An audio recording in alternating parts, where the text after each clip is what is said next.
এই সত্য কালেমার দাওয়াত নিয়ে রাসূল যখন পৃথিবীর মধ্যে শুভাগমন করলেন, আমার নবী অস্ত্র হাতে নিয়ে কালেমার দাওয়াত দেন নাই, বোমা হাতে নিয়ে কালেমার দাওয়াত দেন নাই, মধুমাখা জবান মুবারক দিয়া ওই কালেমার দাওয়াত নিয়া প্রথম আমার নবী গেলেন আপন গোত্রে, আপন চাচা আবু জেহেলের কাছে। জোরে বলেন কার কাছে? আমার নবী আবু জেহেলের কাছে যাইয়া মুচকি হেসে বলতেছেন, চাচা এই কালেমা সত্য কালেমা, আপনি কালেমা পাঠ করুন। আবু জেহেল ডাক দিয়া কয়, ভাতিজা কি কালেমা পড়ব? এই কালেমা যে সত্যবাণী এটার কি প্রমাণ তোমার কাছে আছে? আমার নবী ডাক দিয়ে বলতেছেন, চাচা এই কালেমা যে সত্যবাণী কোন প্রমাণটা দিলে আপনি বিশ্বাস করবেন? আবু জেহেল ডাক দিয়া কয়, আমি তখনই বিশ্বাস করব তোমার এই কালেমা সত্যবাণী যদি তুমি আসমানের চন্দ্র দুই টুকরো করে দেখাও। সুবহানাল্লাহ কোন? দয়াল নবী আমার মুচকি হেসে বলতেছেন, চাচা আসমানের চন্দ্র দুই টুকরো হলেই কি আপনি কালেমা পড়বেন? আবু জেহেল কয়, তুমি আগে দেখাও। আপনারা বলেন আমার নবী দেখাতে পারবেন কি পারবেন না? এই জন্য কবি বলেছেন, আবু জেহেল ने भी कहा चाँद दो टुकड़े करे वो भी करके दिखाया है वो नबी हमारा है जिसका कोई सानी नहीं वो नबी हमारा है। जुरे कन्ना अल्लाहु আকবার। বন্ধুরা আমার, বাবাজিরা, আবু জেহেলের চোখের সামনে জাবালে আবু কুবাইস পাহাড়ের মধ্যে দাঁড়াইয়া, এই জাবালে আবু কুবাইস পাহাড়ের চিহ্নটা এখন পর্যন্ত হাজী সাহেবরা মক্কা শরীফ গেলে দেখতে পাবেন, যেখানে দাঁড়াইয়া আমার নবী আঙ্গুল মুবারক ইশারা করে চাঁদ দু টুকরো করেছিলেন। জাবালে আবু কুবাইস পাহাড়ের মধ্যে দাঁড়াইয়া আমার মদিনার কামলিওয়ালা নবী আঙ্গুল মুবারক দিয়া চাঁদের দিকে ইশারা করতে দেরি হয়েছে, আকাশের চাঁদ দুই টুকরো হইতে দেরি করে নাই। সায়াতি শাজারু নাতাকাল হাজারু শাক্কাল কমারু বিইশারাতিহি আল্লাহু আল্লাহু আল্লাহু আল্লাহ আল্লাহু আল্লাহু আল্লাহু আল্লাহ আল্লাহু আল্লাহু আল্লাহু আল্লাহ আল্লাহু আল্লাহু আল্লাহু আল্লাহ। একটা জবানও বন্ধ রাখবেন না, চিৎকার মেরে বলি আল্লাহু আকবার। জগতের বন্ধুরা রে, ও আব্দুল্লাহপুরের বাবাজিরা, আমার সম্মানিত মা বোনরা যারা শুনছেন গো, আমার নবী আবু জেহেলের চোখের সামনে জাবালে আবু কুবাইস পাহাড়ের মধ্যে দাঁড়াইয়া আকাশের চাঁদের দিকে ইশারা করতে দেরি হইল, চাঁদ দু টুকরো হতে দেরি করে নাই। মুচকি হেসে আমার নবী বললেন, চাচা সমস্যা কি? এখানে কথা বলবেন না, সাউন্ড ঠিক আছে, সাউন্ড চলতেছে, সমস্যা নাই। একটু দুরূদ শরীফ পড়েন, আল্লাহুম্মা সাল্লি আলা সাইয়্যিদিনা মুহাম্মাদ নাবিয়ানা শাফিয়ানা মাওলানা মুহাম্মাদ নাবিয়ানা শাফিয়ানা মাওলানা। বাবাজির আমার, বন্ধুরা আমার, আবু জেহেলের চোখের সামনে আমার নবী আঙ্গুল মুবারক ইশারা করে চাঁদ দু টুকরো করে যখন দেখালেন, রাসূল ডাক দিয়া বললেন, চাচা এবার বলুন আপনি কালেমা পড়বেননি? আবু জেহেল আমার নবীরে কষ্ট দিয়া বলতে লাগলো, ভাতিজা আর কত জাদুগিরি করবা? আরো জোরে কন। আপনারা কি মনে করেন আমার নবী জাদুকর? এ বন্ধু, নবীজির জ্বলন্ত মুজিজা মুবারক দেখার পরেও আবু জেহেল বিশ্বাস করে না। আমার নবীরে বলে নবী নাকি জাদুকর। এই কথাটা শোনার সাথে সাথে নবীজির চোখের পানি মুবারক টপ টপ করে ঝরতে লাগলো। আমার আল্লাহ তাআলা কুদরতের নজর দিয়ে তাকাইয়া দেখে আবু জেহেল বন্ধু নবী মুস্তাফার অন্তর মুবারকে কষ্ট দিয়া দিছে। সাথে সাথে আমার আল্লাহ কুদরতের জবান দিয়া ডাক দিয়া বললেন, জিবরাইল, ও জিবরাইল তাকাইয়া দেখো রে, আবু জেহেল আমার বন্ধু নবী মুস্তাফার অন্তর মুবারকে কষ্ট দিয়া দিছে। আল্লাহ তাআলা ডাক দিয়া কয়, ও জিবরাইল তাড়াতাড়ি যাও, ওহী নিয়ে আমার বন্ধুর নিকট, আমার বন্ধুর নিকট ওহী নিয়ে হাজির হয়ে যাও। আবু জেহেলের দাঁত ভাঙ্গার জবাব দিয়ে আসো। আমার আল্লাহ কোরআনের আয়াত অবতীর্ণ করিয়া সূরা বাকারার 7 নম্বর আয়াতে পাক অবতীর্ণ করলেন। জিবরাইল নবীর কদমে হাজির হইয়া ঘোষণা শুনাইয়া দিলেন, বিসমিল্লাহির রহমানির রহিম,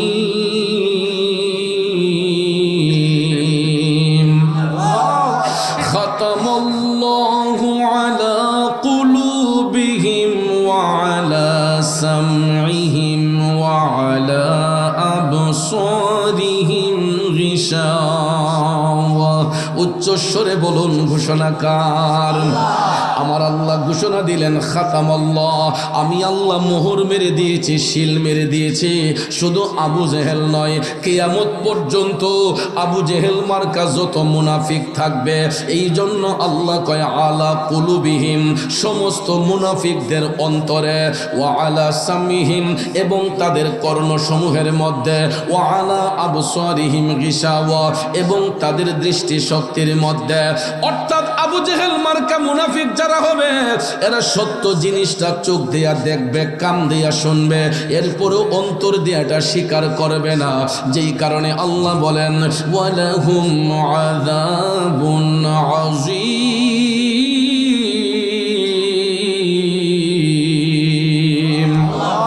ওই সমস্ত মুনাফিকদের জন্য আমি আল্লাহ যন্ত্রণাদায়ক শাস্তি নির্ধারণ করে রেখেছি। এখন আপনারা বলুন, আবু জেহেল মার্কা মুনাফিক এখন পর্যন্ত আছে না নাই? এরা অতীতেও ছিল, বর্তমানেও আছে, ভবিষ্যতও থাকবে। এই জন্য বাজান মুনাফিক থেকে সব সময় বেঁচে থাকতে হবে। একটা কথা মনে রাখবেন, মুনাফিক কিন্তু হিন্দু বৌদ্ধ খ্রিস্টানের মধ্যে হয় না। বলতে পারেন চৌধুরী সাহেব কেন? তাইলে শুনুন, হিন্দু বৌদ্ধ খ্রিস্টান এরা এমনিতেই বেদিন, কথা কোন ঠিক কিনা? এই জন্য হিন্দু বৌদ্ধ খ্রিস্টানের মধ্যে মুনাফিক হয় না, মুনাফিক হয় মুসলমানের মধ্যে কিছু সংখ্যক লোক। বন্ধুরা আমার, বাবাজিরা, যেমন আবু জেহেল আমার নবীর বংশে থাকার পরেও আমার নবীরে চিনতে পারে নাই। নবী না চিনার কারণে আবু জেহেলের পরিণামটা ভালো হয়েছে না খারাপ হয়েছে? কেমন খারাপ হয়েছে পৃথিবীর লক্ষ কোটি হাজী সাহেবরা এর বাস্তব প্রমাণ। আপনারা যখন মক্কা শরীফ যাবেন, হজ করতে যখন যাবেন, বাইতুল্লাহ শরীফ তাওয়াফ শেষ করিয়া সাফা মারওয়া সাই করিয়া যখন বের হবেন, বের হওয়ার সাথে সাথেই নাক বরাবর সোজাসুজি হইল মিস্টার আবু জেহেলের বাড়ি। যে বেটার পেশাব পায়খানার প্রয়োজন নাই, এ বেটা কোথায় হইল কুদ্দুর দিয়া? ঠিক না বেটি? আমি তো গত অক্টোবরে আসছি উমরা শেষ করে। প্রতি বছরই আল্লাহ পাক আপনাদের দোয়ায় নেওয়ায়। তো এবার আমি যখন গেছি কসবা উপজেলার মেহারি গ্রাম থেকে, 2 জন মুরব্বী আমার সাথে গেলেন। তা আমি তারা নিয়ে খুব টেনশনে ছিলাম, কেমনে এরারে তাওয়াফ করামো, সাফা মারওয়া সাই করামো। যাক, অনেক পরিশ্রম করে তাওয়াফ শেষ করে সাফা মারওয়া সাই করে দিয়ে একজন বের হয়ে গেছে গা। মুরব্বী তো হাঁটতে কষ্ট হয়েছে, সাফা মারওয়া সাই করে যখন বাইরিয়া কইছে, ভাই সাহেব এটা কইলাম আবু জেহেলের বাড়ি, নইয়া গেছিল গা। যখন শুনছে আবু জেহেলের বাড়ি, ঠাস করে সুযোগ গেছে গা। হ্যাঁ খুব ভাই, আমি বাইর থেকে কইছি যে কুদ্দুর পেশাব করাম। আবু জেহেলের বাড়ির কুদ্দুর পেশাব করে।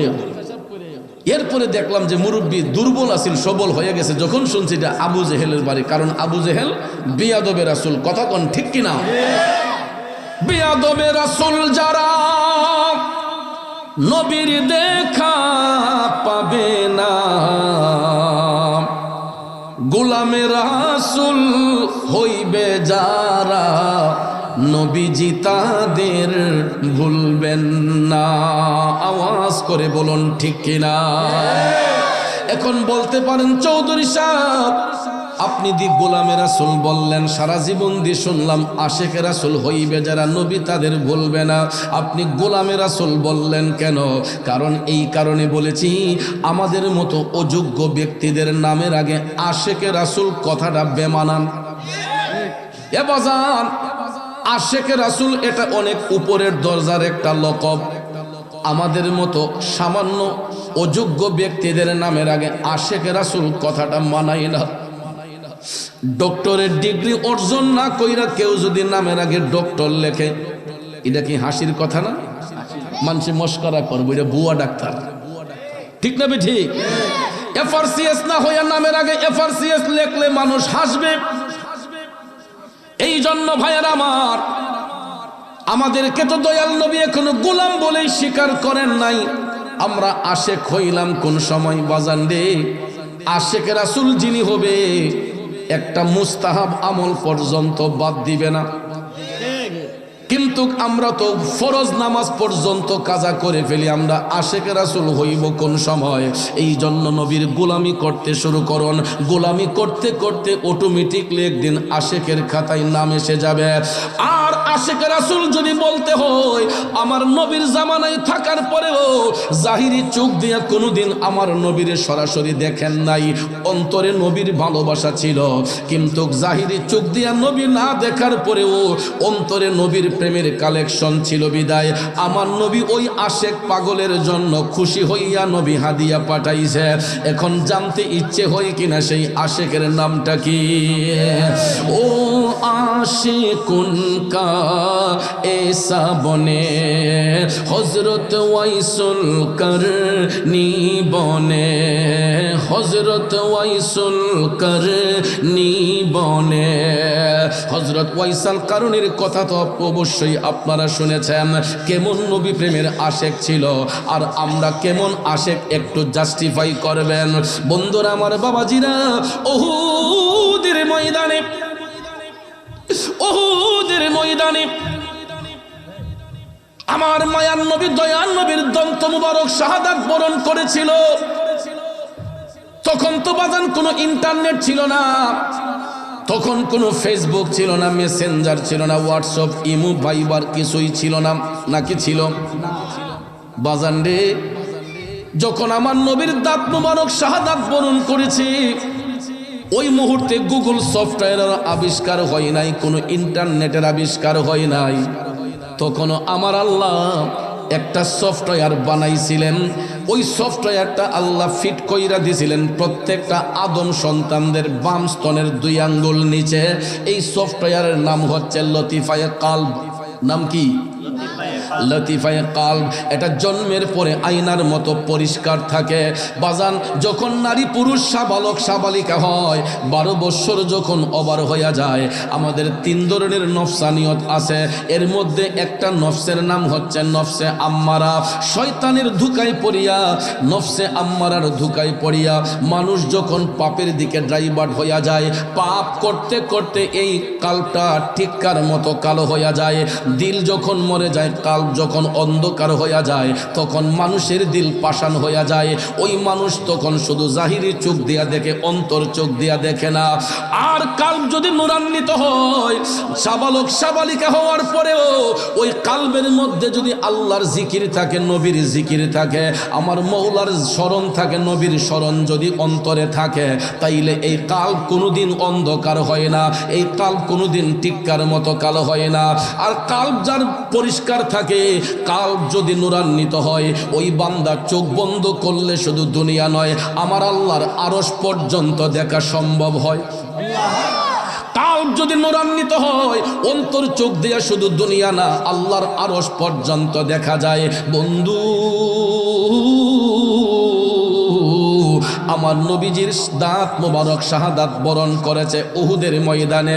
রুমা পাহাড়ের অপোজিটের পাহাড়টাই হইল উহুদের পাহাড়। মদিনা শরীফ গেলে আপনারা সেই পাহাড়টা দেখতে পাবেন। আমি বারবার দেখেছি।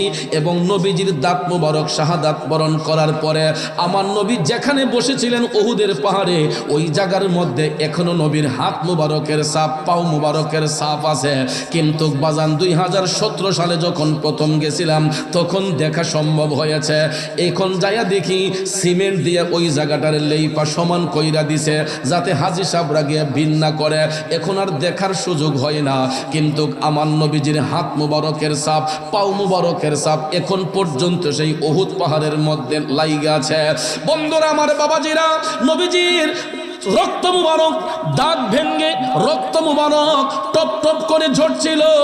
কাশফুল কুলুবের মাধ্যমে অন্তর চক্ষু দিয়া এই সংবাদটা পেয়ে গেছিলেন। ইয়ামেন দেশের অন্তরালে নির্জন একটা এলাকা, ওই এলাকার নাম হচ্ছে করণ।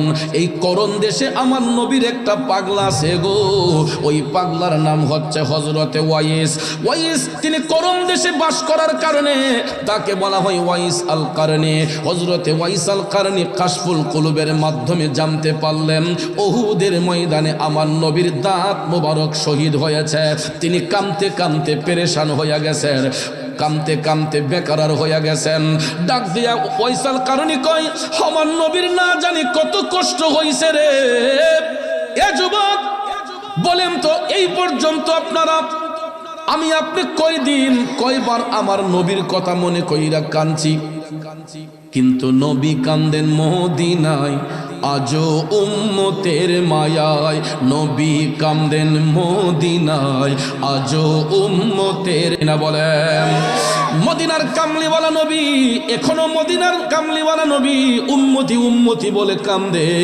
আমরা নবীর জন্য কয়বার কয়দিন কয় ফুটা চোখের পানি দেই। উহুদের ময়দানে নবীজির দাঁত মুবারক শাহাদাত বরণ করেছে। সংবাদটা হযরত ওয়াইস আল কারনী পাইয়া তিনি কাঁদতে কাঁদতে নবীজির জন্য পেরেশান হয়ে গেলেন। না জানি আমার নবীর কত কষ্ট হয়েছে, নবীজির ব্যথাটা কি পরিমাণ হয়েছে এটা অনুভব করার জন্য, নবীজির ব্যথাটা কি পরিমাণ হয়েছে এটা অনুভব করার জন্য ওয়াইস আল কারনী প্রথমে উপরের পারি থেকে একটা দাঁত টান দিয়া খুললেন। আল্লাহু আকবার বলেন। আমার আপনার দাঁতে যদি ব্যথা হয়, একটা দাঁত যদি খুলতে যায়, দেখবেন ডাক্তার সাহেব কত মেডিসিন ব্যবহার করে, ইনজেকশন দিয়া জায়গাটারে অচেতন করে, ঠিক কিনা কোন? ইনজেকশন দিয়ে অচেতন করে আমার আপনার দাঁত গোলা খোলা হয়। কিন্তু ওয়াইস আল কারণী ইনজেকশন দিয়ে নয়, কোনো মেডিসিন দিয়ে নয়, স্বজ্ঞানে স্বমস্তিষ্কে নিজের উপরের পারি থেকে একটা দাঁত মুবারক টান দিয়া যখন খুললেন, কলেজাটা বের হয়ে গেছে, রক্ত মুবারক ফিচকে দিয়ে যখন বের হয়েছে, ওয়াইস আল কারণী কয়, না জানি আমার নবীর কত কষ্ট হইছে রে, আমার নবী না জানি কত কষ্ট পাইছে। ওয়াইস আল কারণী তখন নিচের পারি থেকে আরেকটা দাঁত টান দিয়া খুললেন। কয় না, মনে হয় এটা না। এই বলিয়া তিনি একটা একটা দাঁতে দইরা টানতে টানতে টানতে নিজের 32টা দাঁত মুবারক আমার নবীর জন্য কুরবান কইরা দিছে। আল্লাহু আকবার। ইয়া রাসূলুল্লাহ, গাউসুল আজম দস্তগীর, পায়া নবী को एक दात पर,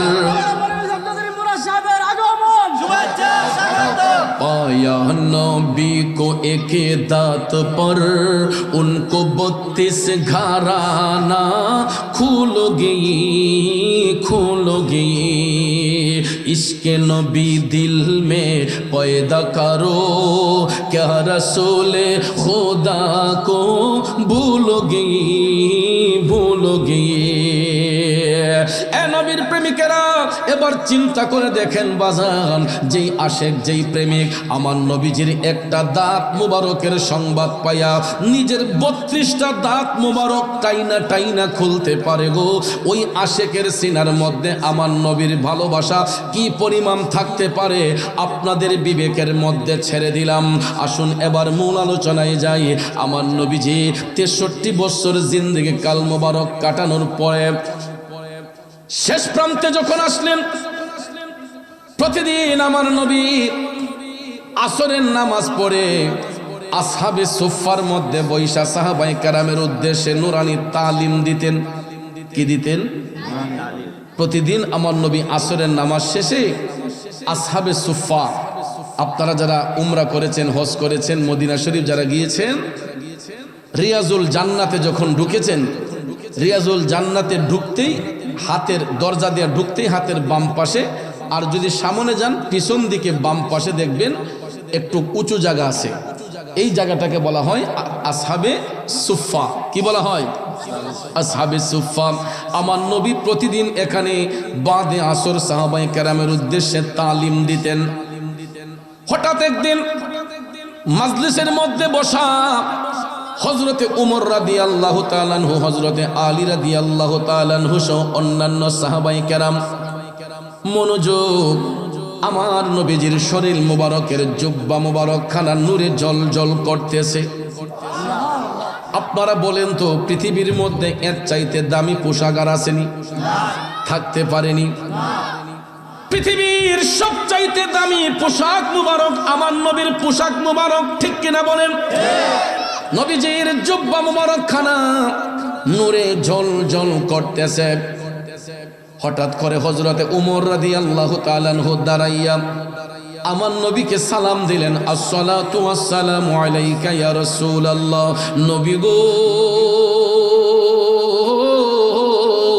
ওগো মায়ার নবীজি, আমি আপনার নুরানি কদম মোবারক খানা আরজি পেশ করতে চাই। আমার নবী মুস্কি হেসে বললেন, উমর কি আরজি পেশ করবা? হযরতে উমর ডাক দিয়া কয়, নবী গো, আপনার নুরানি জুব্বা মোবারক খানা নূরে জল করতেছে। ইয়া রাসূলুল্লাহ, নবী গো, আমি গোলাম জানতে চাচ্ছি, যেই দিন আপনার বেসাল হবে, আপনার ইন্তেকাল হবে, নবী গো, আপনার এই জুব্বা মোবারক খানা আমরা কি করব, কারে দান করব? সুবহানাল্লাহ করব। কারণ রসুলের বেসালের পরে জুব্বা নিয়ে তো অনেকেই টানাটানি করবে, ঠিক না? হযরতে উমর প্রশ্ন করলেন, ভাবলেন নবী হয়তো বলে দিবেন যে উমর তুমি নিয়ে নিও। আমার নবী উত্তর করেন না। এ বন্ধু, নবী উত্তর করেন না। হযরতে উমর বসে গেলেন। কিছুক্ষণ পর হযরতে মৌলায় আলী দাঁড়াইলেন। হযরত আলী দাঁড়াইয়া নবীরে সালাম দিয়া বললেন, নবী গো, আমি আলীও জানতে চাই, যেই দিন আপনার বেসাল মুবারক হবে, আপনার এই নুরানি জুব্বা মুবারক খানা আমরা কাকে দান করব? আমার নবী তখন উত্তর করেন না।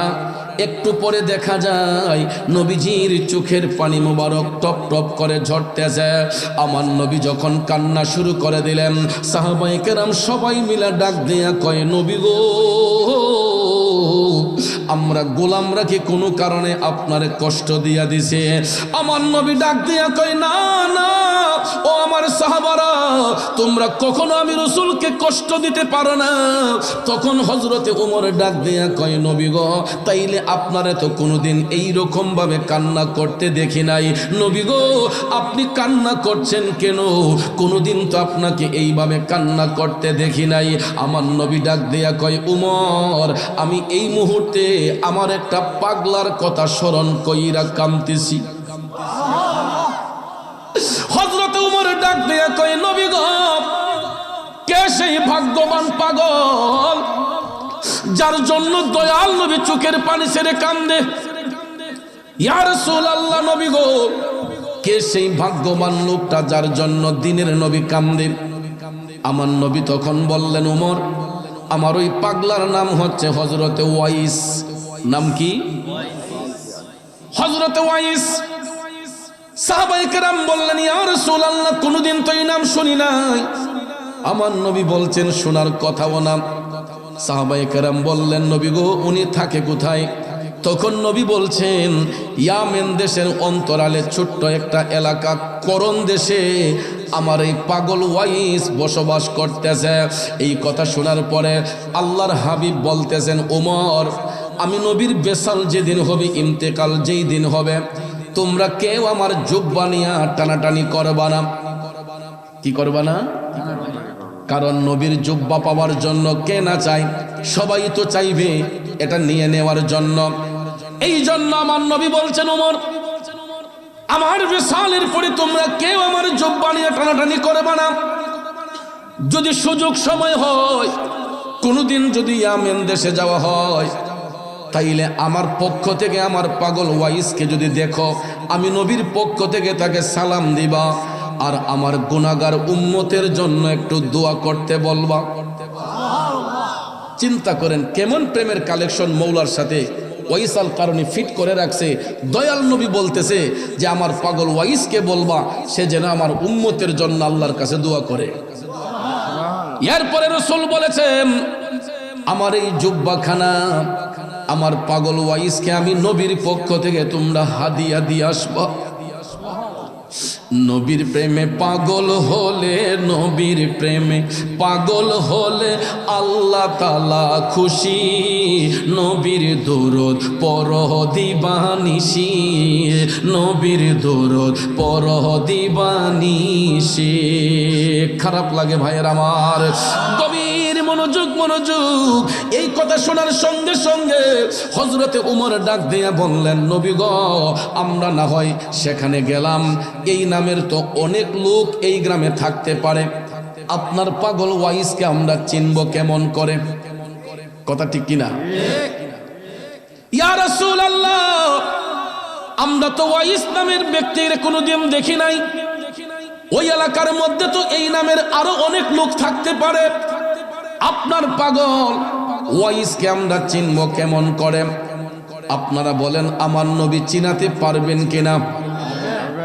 এখানে কথা আছে, কিন্তু ওয়াইস আল কারণীর সাথে আমার নবীরও কিন্তু সরাসরি কোনোদিন সাক্ষাৎ।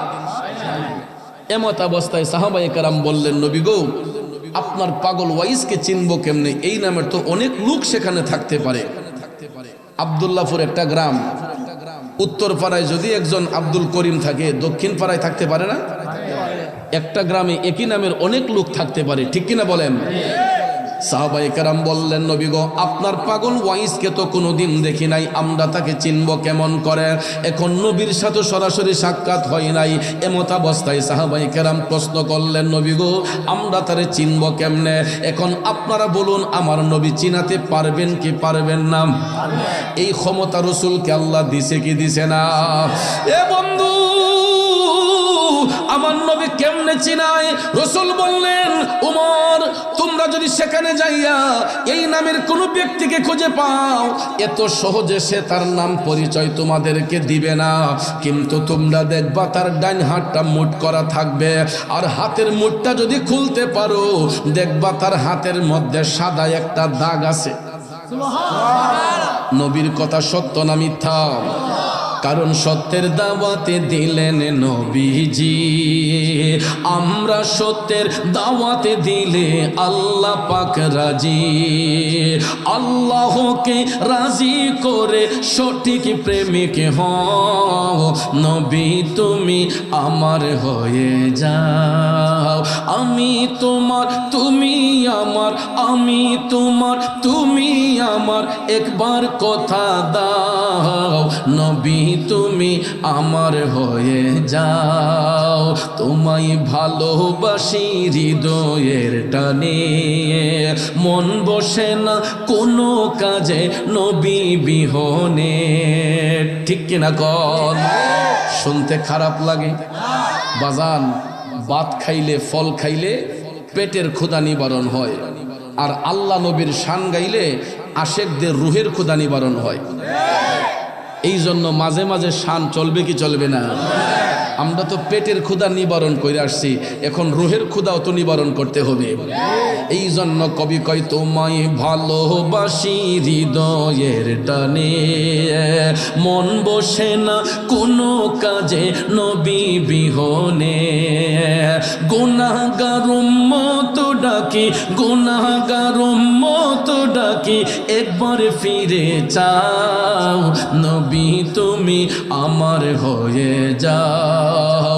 আমি তোমার তুমি আমার, আমি তোমার তুমি আমার, একবার কথা দাও নবী তুমি আমার হয়ে যাও। একটা জবানও বন্ধ রাখবেন না, চিৎকার মেরে বলি ইয়া রাসূলুল্লাহ। নবীর প্রেমিকেরা, আমার মুরব্বী বাবাজিরা, ও সম্মানিত মা বোনরা যারা শুনছেন গো, আমার রসুল যখন পরিচয় শনাক্ত করে দিলেন, নবীজির কথার প্রতি ঈমান রাইখা বিশ্বাস স্থাপন কইরা সাহাবায়ে কেরাম যার যার মতো করে আপন আপন বাড়িতে চলে গেলেন, আপন আপন হুজরাতে চলে গেলেন। এরপর থেকে দিন যায় রাত যায়, দিন যায় রাত যায়, যাইতে যাইতে যাইতে যাইতে হঠাৎ একদিন শোনা যায় গো, আমার মদিনার কামলিওয়ালা নবী, মায়ার নবী, দয়ার নবীর বেসাল মুবারক হয়েছে, ইন্তিকাল মুবারক হয়েছে। কি হয়েছে?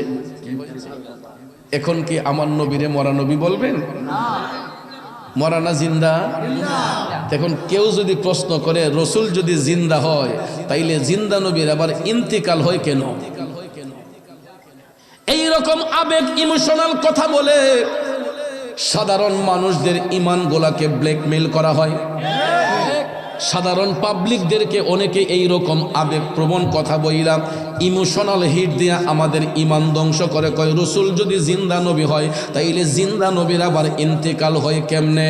তাইলে এই লোকটার উত্তর দেওয়া লাগবে নি বাজান? এই উত্তরটা দেওয়ার জন্য আপনাকে মাদ্রাসার বারান্দায় যেতে হবে না, শুধু আকল দিয়া বিবেক দিয়া ওই প্রশ্নকারীকে বলবেন যে ভাই, আপনি যে প্রশ্ন করলেন রসুল যদি জিন্দা নবী হয় তাইলে ইন্তেকাল হয় কেন, ওই প্রশ্নকারীকে আপনি বলবেন যে ভাই আচ্ছা বলেন তো, আমার রসুল কি দুনিয়াতে শিখতে আসছেন না শিখাইতে আসছেন?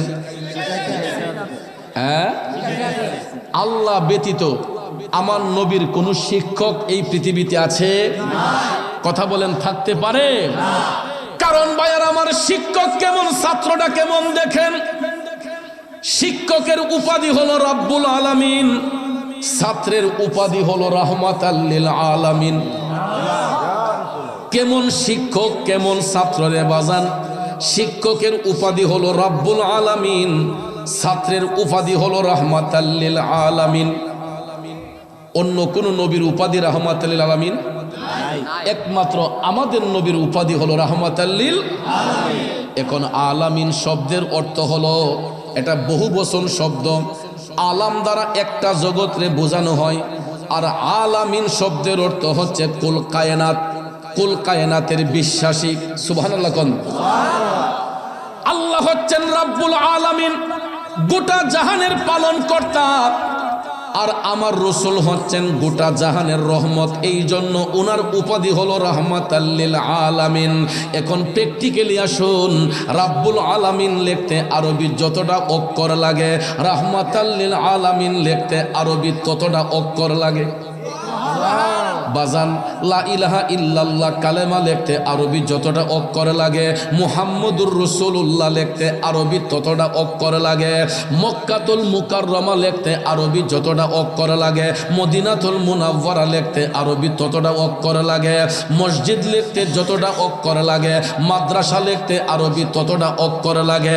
তাইলে নামের সাথে নাম মিলাইয়া আপন হাবিবরে ইজ্জত দিছেন কে?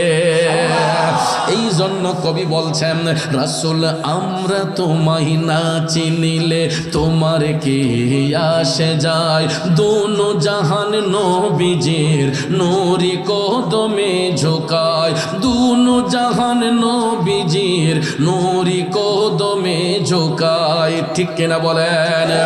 দুনিয়ার মোল্লা মুন্সি রাসূলকে ইজ্জত দিলেই কি না দিলেই কি, আমার আল্লাহ কয় ওয়া রাফা'না লাকা যিকরাক, ওগো হাবিব আপনার ইজ্জত ইজ্জত আপনার প্রশংসা আমি আল্লাহ বাড়াইয়া দিছে। বাজান রে, আমার নবী শুধু দুনিয়ার জন্য রহমত নয়, তিনি কবরের রহমত, হাসরের রহমত, মিজানের রহমত, ফুলসিরাতের রহমত।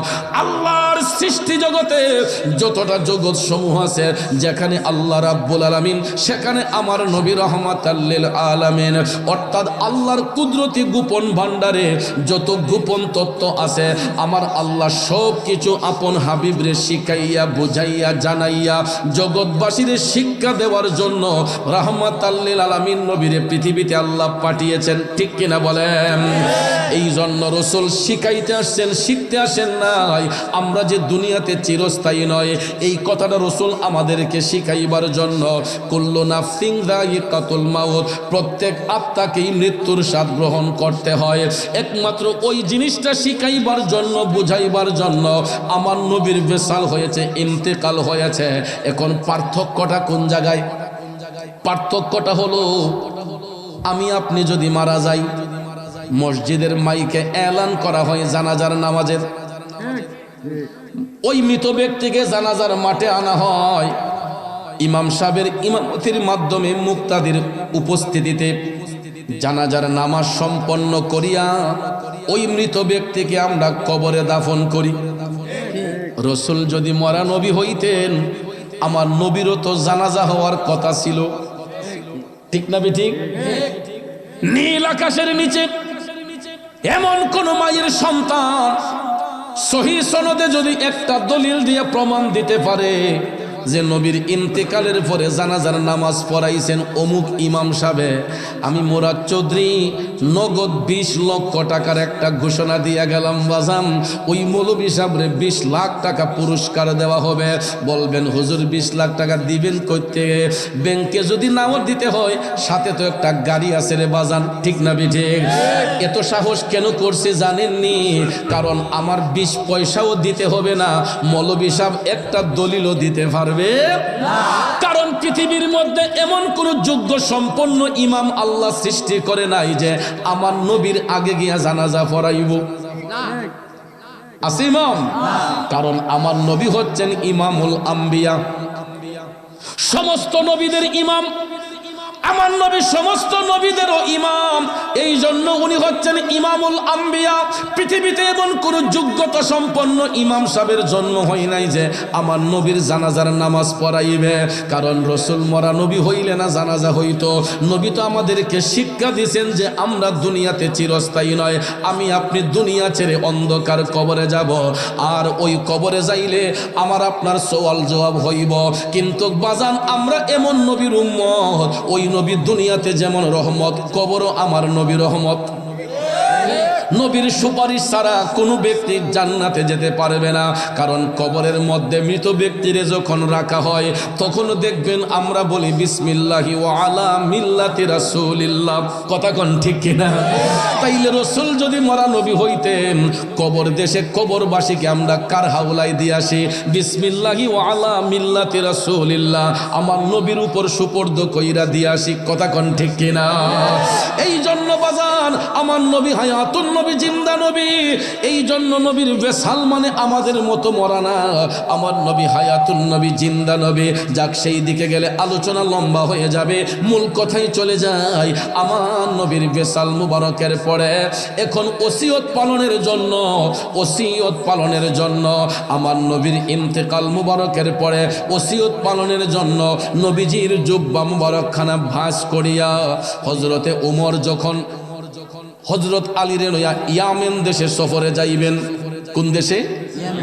ইয়ামেন হলো একটা প্রদেশ, সেখানে তারা বাণিজ্যিক সফরে যাইতেন।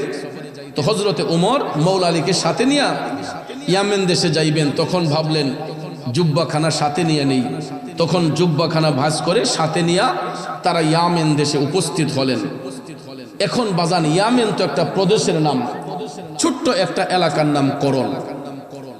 এখন মনে করেন আখাউড়া একটা উপজেলা, এই উপজেলার অধীনে এমনও গ্রাম আছে আপনারা আখাউড়ার মানুষ হয়েও চিনেন না, আছে না? নাকি সবটি গ্রামের নাম জানেন? একটা উপজেলার অধীনে অনেকগুলা গ্রাম আছে, আমরা সবাই কিন্তু অনেকে অনেক গ্রামের নাম জানি না, আমাদের অজানা। ইয়ামেন হলো একটা প্রদেশের নাম। ওই প্রদেশের অন্তরালে ছোট্ট একটা এলাকার নাম করণ। হযরতে উমর প্রতিদিন ইয়ামেন দেশে জিজ্ঞেস করতেছেন, ভাই করণ দেশটা চিনেননি? অনেকে কয় না হুজুর, এই নাম তো জীবনে কোনদিন শুনছি না। প্রতিদিন একটা একটা মানুষকে জিজ্ঞেস করার পরে হঠাৎ একদিন দেখা যায় ইয়ামেন দেশের মধ্যে অনেক বড় একটা মাজলিসের মধ্যে হযরতে উমর মওলা আলী তালিম প্রদান করতেছেন। মানুষ যখন বেশি জড়ো হয়ে গেল, হঠাৎ করে হযরত আলী ডাক দিয়ে বলতেছেন, ও মাজলিসের ভাইয়েরা, আপনাদের এইখানে করণ দেশের কোনো লোক আসেননি? ভাগ্যক্রমে কয়েকজন লোক হাত তুলছে, হুজুর আমাদের বাড়ি করণ। সুবহানাল্লাহ কোন? এটা আমার মওলা পাকের কুদরতি ইশারা। এরা ডাক দিয়ে কয়, হুজুর আমাদের বাড়ি করণ। তখন তো কোনো ইন্টারনেট ছিল না, গুগল ছিল না। ভাইয়ার আমার, বন্ধুরা আমার, লোকেরা যখন বলল হুজুর আমাদের বাড়ি করণ, এই কথাটা বলতে না বলতেই হযরত উমর ডাক দিয়া বললেন, ভাইয়েরা গো, আপনারা পিছন থেকে আমাদের একটু সামনে আসেন। এরা যখন মাজলিসের পিছনে ছিল, ডাইকা যখন সামনে আনা হইল, আইনা বলতেছেন, ও করণ দেশের ভাইয়েরা, আচ্ছা বলেন তো আপনাদের করণ দেশে ওয়াইস নামে কোনো লোক বাস করেনি? এরা কয়, না হুজুর, এই নামের তো কোনো লোক আমাদের সমাজে বাস করে না। কোথায়? সমাজে বাস করে না। হযরত আলী ডাক দিয়া বললেন, ভাই একটু ভালো করে চিন্তা করে বলুন তো, ওই নামের কোনো ব্যক্তিরা আপনাদের এলাকায় চিনেননি? তখন লোকেরা ডাক দিয়া কয়, হুজুর ওই নামের কোনো লোক আমাদের সমাজে বাস করে না, তবে এই নামের একটা পাগলা আছে আমাদের এলাকার মধ্যে হুজুর। প্রায় সময় দেখি একটা গাইড কান্দের মধ্যে লইয়া জংলার ভিতরে আসা যাওয়া করে, লোকালয়ের অন্তরালে। সে সমাজের কারোর সাথে মিশে না, নির্জনে দেখা যায় প্রায় সময় একটা গাইড কান্দে লইয়া জংলার ভিতরে আসা যাওয়া করে। হযরত উমর টপ টপ করে চোখের পানি ছাইরা কান্দা কয়, করণ দেশের ভাইয়েরা গো, ও করণ দেশের ভাইয়েরা, ওই পাগলাটাকেই আমার দরকার, ওই পাগলাটাকেই আমাদের প্রয়োজন। লোকেরা ডাক দেয়া কয়, হুজুর করণ দেশে এত লোক থাকতে পাগলারে খুঁজেন কেন? কথা তো আসলে সেটাই বাজান। গ্রাম্য ভাষায় একটা কথা বলে, যে যারে চিনে সেই তারে কিনে। মানিকে মানিক চিনে, রতনে রতন। এই জন্য বাজান, আপনার এই আব্দুল্লাহপুর গ্রামের মধ্যে দেখবেন এমন কিছু পাগল আছে, দেখতে হয়তো আমাদের চোখে তাকে সাধারণ মনে হয়, দেখতে হয়তো আমাদের চোখে তার নোংরা মনে হয়, কিন্তু যায়া দেখেন এই আব্দুল্লাহপুরের পাগলাটাও আমার মওলার সাথে প্রেমের কালেকশন ফিট কইরা রাখছে। আমাদের চোখের সামন দিয়ে হাঁটতেছে, আমরা চিনি না, আরো আমরা তারে গালাগালি করি, বকাবকি করি। এটা বললে পাগলারা বেজার হয় না, তাদের মকাম আর আল্লাহর দরবারে বাড়ে।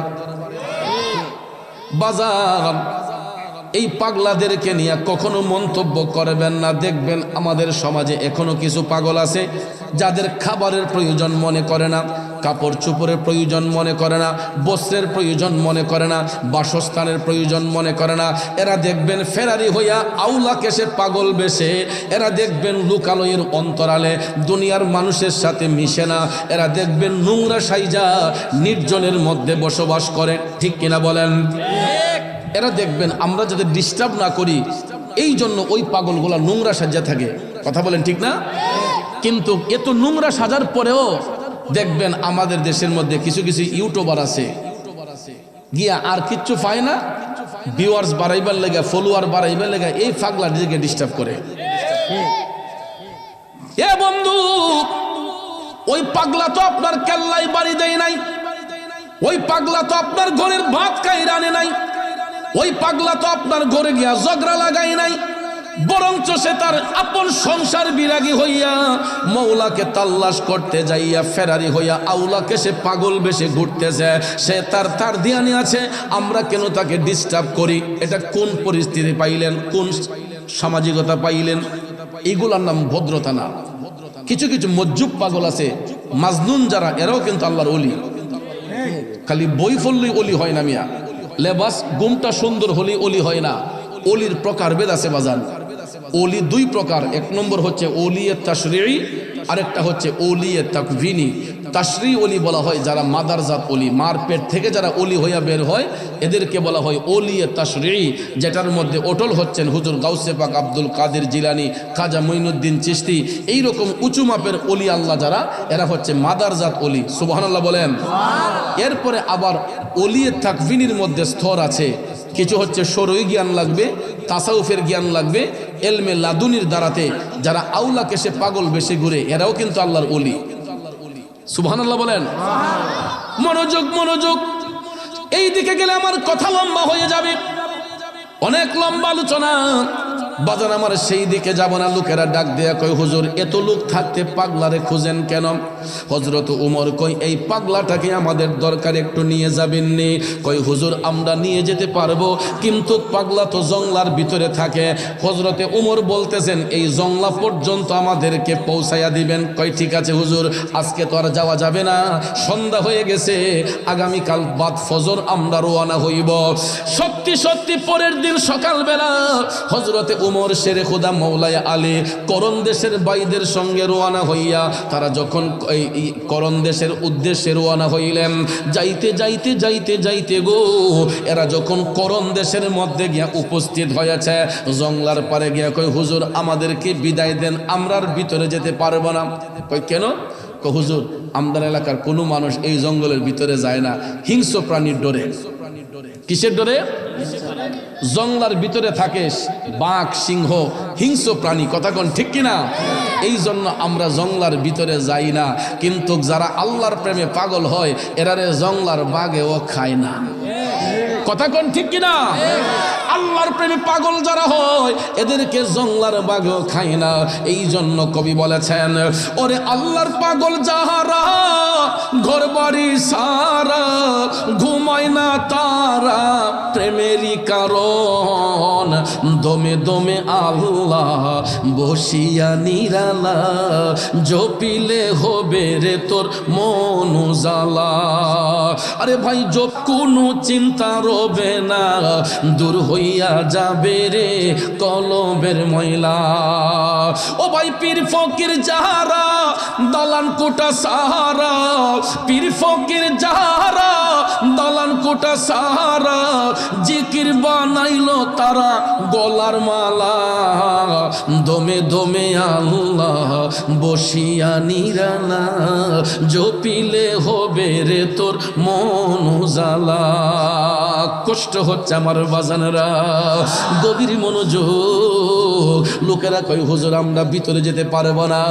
কিন্তু হযরতে আলী বললেন, এই টাইমে পাগলারে পাওয়া যাইবনি? কয় হ্যাঁ হুজুর, এই টাইমেই পাগলা জংলার ভিতরে আসা যাওয়া করে। তখন বললেন, আপনাদেরকে ধন্যবাদ। এই বলে করণ দেশের ভাইদেরকে বিদায় দিয়া হযরতে ওমর মৌলা আলীকে সাথে নিয়া তারা দুইজন যখন জংলার ভিতরে ঢুকছেন, জংলার ভিতরে ঢুইকা দেখে গো, হযরতে ওয়াইসাল কারণে কেবলামুখী হইয়া নামাজের মাধ্যমে আমার আল্লাহরে সিজদা করতেছে। আর জোরে জোরে কন্যা সুবহানাল্লাহ। ও নামাজ পড়ো রে গহীনে ডুবিয়া, নামাজ পড়ো, নামাজ পড়ো রে গহীনে ডুবিয়া, নামাজ পড়ো। পঞ্চ আত্মা মুক্তা দিয়া জ্ঞানী মান সাজাইও রে, গহীনে ডুবিয়া নামাজ পড়ো। বাজানো, নামাজ শুধু পড়লেই হবে না, যদি নামাজের মতো না হয়। নামাজ পড়লাম, খারাপ কাজ করলাম, নামাজ পড়লাম আরেকজনের হক নষ্ট করলাম, নামাজ পড়লাম সুদ ঘুষের ব্যবসা করলাম, নামাজ পড়লাম মার দিলে আঘাত দিলাম, নামাজ পড়লাম আরেক বেডার ক্ষেতের লাইল কাটটা নিজের ক্ষেতে ঢুকাইলাম। বলুন ওই নামাজ দিয়ে আত্মায় শান্তি আসবনি? আমার আল্লাহ বলছেন, ইন্নাস সালাতা তানহা আনিল ফাহশাই ওয়াল মুনকার। নামাজ এটা এমন একটা ইবাদত, আল্লাহর বান্দাদেরকে অশ্লীল কাজ থেকে, খারাপ কাজ থেকে মুক্ত করে নিয়ে আসে। কিন্তু আমাদের সমাজের মধ্যে কিছু কিছু রেডিমেড মুসল্লি আছে, কিছু কিছু রেডিমেড মুসল্লি আছে, দেখবেন এরা নামাজ পড়া আরো অশ্লীল কাজে যুক্ত হয়। আছে না নাই? নামাজ পড়তে পড়তে কপালও দেখবেন দাগ পড়ে গেছে গা। এরপরে দেখবেন সকালবেলা শ্বাসটলো বইয়া ফজরের নামাজটা ফইরই আর শ্বাসটলো তখন অভাব নাই। শ্বাসটলের কোয়ালিটি দুইটা, একটা মুরব্বী স্টল, একটা ফুতে বাই ফুতে স্টল। মুরব্বী স্টল যেটা ইটা তাহে আবার মসজিদের কুনাত, ঠিক না বেটি? ইটার মাঝে আমার বাপসা সারা বইয়া চাটা খায়, খাইয়া কোন হুজুরের পাঞ্জাবি লাম্বা কুন্ডা বাইটা ইডি চলে। আর ফুতে বাই ফুতে স্টল যেটা ইটার মাঝে বইলে আমরা মনে মনে সবাই প্রেসিডেন্ট। আর শাসটলে বইল তো কেউ পাওয়ার এমনি জোর থাকে না, কেঞ্চি লাগাল থাকে, ঠিক নিও বাজান। এরপরে দেখবেন যেই মাসলা মাসেল শাসটলের ভিতরে হয় এটা অনেক টাইটেল বা হুজুরও পারে না, এমন বড় বড় ফতুয়া আসেনি। এ বন্ধু কিতা কইতাম, বেড়া সকালে গায়ের বান্দর টান দিছে, ফজরের নামাজটা ফইরা, ফজরের নামাজ ফিরে তুই গাই দোয়াই, ঠিক না?